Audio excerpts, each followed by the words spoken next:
Over the past few hours, we had two clusters of the earthquakes in the Reykjanes Peninsula of Iceland, where we have the American plates and the Eurasian plates separating and pulling apart that part of the Iceland.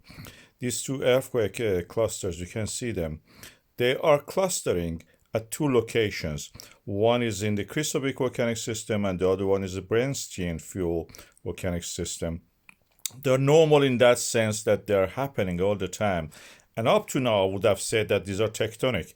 But when we look at the depth and the magnitude of these earthquakes, as I have shown it here, they look at a decrease in depth from 4 even to 1 kilometers, and the magnitude is quite tiny.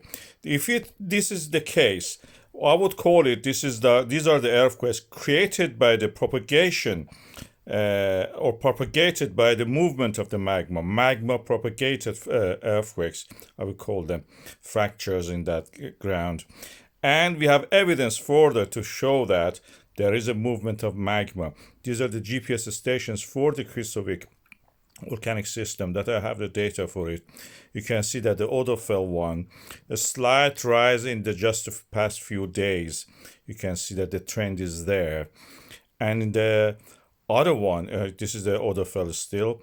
And in the next one, you can see the more pronounced rise in the GPS data, which shows the distance between the ground surface and the satellite. That's due to the accumulation of the magma in this area, at least as much as we know.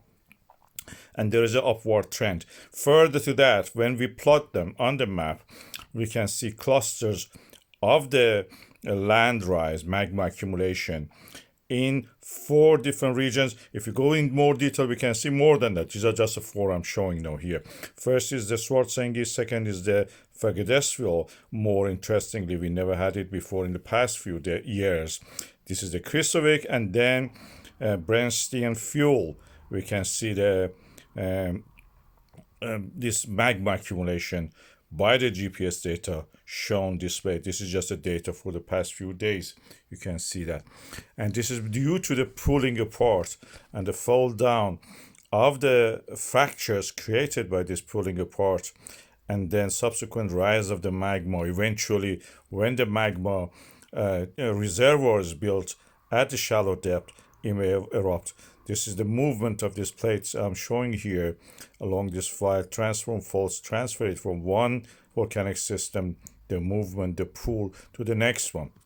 And we are clearly seeing the signs of this. Up to now, Svartsengi and Volcanic were erupting. Now we are having Krýsuvík and Brennisteinsfjöll actually ready to erupt. Magma accumulation has started in these two systems.